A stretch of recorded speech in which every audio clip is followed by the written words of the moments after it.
Good day, I am from Globalize Agency here in Malaysia and I am the Philippine recruiter. I receive verify data from Avantage Agency in the Philippines. Am I right? Yes, ma'am. Can you speak English or can you understand English? Yes, ma'am. Are you a 100% willing to come and work here in Malaysia? Yes, ma'am. 100%. Do you have any friends or any family members working here? No, ma'am. Are you sure no? Yes, ma'am. Okay, so are you healthy or do you have any health issues in your body? I'm 100% healthy, ma'am. Okay, so if you feel unwell but you're staying in the Philippines so that you won't give us problem at the same time, yeah? Yes, ma'am.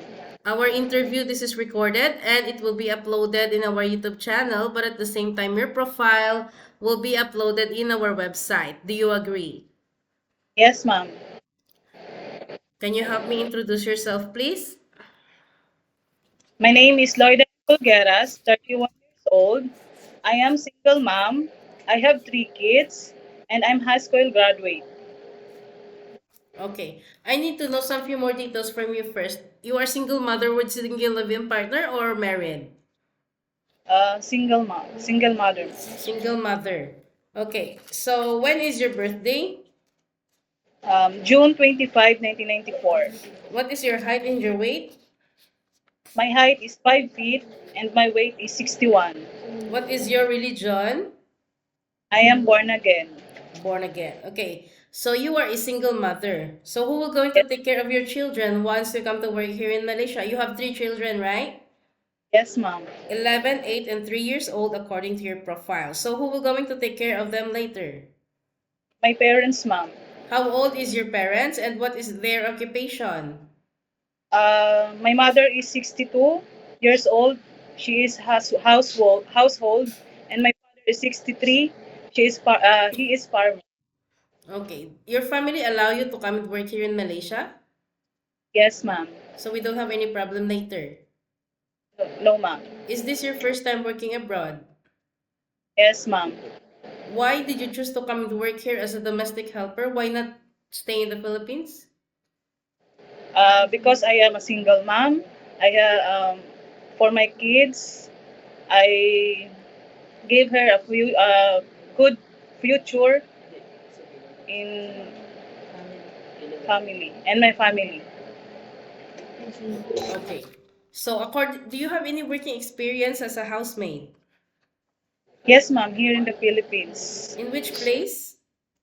Makati City. How many years you work there? I'm started on January 2021 and February 2023. Then I'm finished the contract. So you work there for 2 years. Yes, ma'am. So what is your job responsibilities there? Uh, I do washing the clothes, cooking, take care the children, and cleaning. Cleaning in the house. Okay. How old is the child that you take care then? 3 years old. One only, is it? Yes, ma'am. Okay. So after that, do you have any working experience or you are a full-time mother? My recently work here in the Philippines is as a housekeeping in the condo hotel. I do mopping the floor, remove the paint, then I clean the toilet. Housekeeping for condo. For how many years now? What Since year did you 20 started? since 2024, ma'am, and Until then now. recently. Yes, ma'am. Okay. So being an OFW is not that so easy. It is a very, very tough job, okay? Most especially this is your first time working abroad and you know that working here in Malaysia is not that so easy also. Houses here is quite big and employers here is very particular when it comes of cleanliness. Are you ready for any task that the employer will be given to you? Yes, ma'am. Are you okay to take your children while doing house chores at the same time? Yes, ma'am. Can you take your baby? Yes, ma'am. Can you take your elderly people? No, ma'am, but I'm willing to learn to how Yes or to. no? Yes, ma'am. I know, Can you ma'am. cook? Yes, ma'am. Can you caregiving for bedridden patient and disabled person? No, ma'am. Are you comfortable taking care of pets? Yes, ma'am. Yes. Okay. So, being a first timer, most like frequently homesickness will strike you anytime and anywhere. How will you gonna handle it later? To take care of myself too. How do you fight your homesickness? Like Homesickness. if you miss your family or miss your children, homesick, how will you Uh, gonna handle your homesickness? After my job or work in my employer, I call her. I call her always. Okay. So always remind yourself why you wanted to come and work abroad because you wanted to sustain your family's needs, right? You wanted to give a better future for your family or for your children, knowing that you are a single mother, okay? In Yes, Philippines, you can do whatever you want, but here in Malaysia, no such a thing. We need to follow the rules and regulations of the employer, and we need to respect the culture of the employer at the same time. Any problems or any concerns, inform your employer because you will be the one working inside their premises for 2 years, yeah? Do you have tattoos in your skin? yes, ma'am. I have one.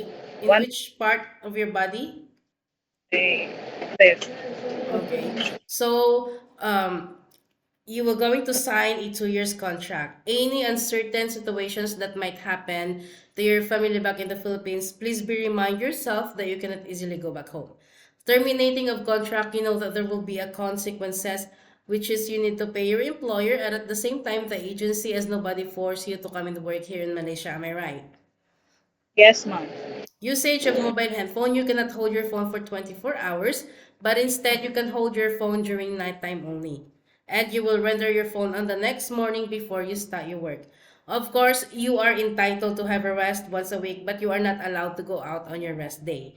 You will going to stay only inside the employer's house, and if you will work, employer will going to compensate your salary. Are you okay with the rules and regulations? Yes, ma'am. 100% is okay. As I have mentioned many times, we don't force people to come here. It's either you agree or you disagree. Okay? If you Yes, ma'am. agree, then you can come, please work properly. But if you disagree, then better stay in the Philippines or maybe find job opportunities into other countries. Yeah? Yes, ma'am. Okay, so I think that's all for now. Thank you for your time. It was my pleasure meeting you. But please stay connected through WhatsApp because globalized agents will going to contact you to conduct an interview together with the employer. Okay? Okay, ma'am. Thank you po. Thank you so much and have a good day. Bye.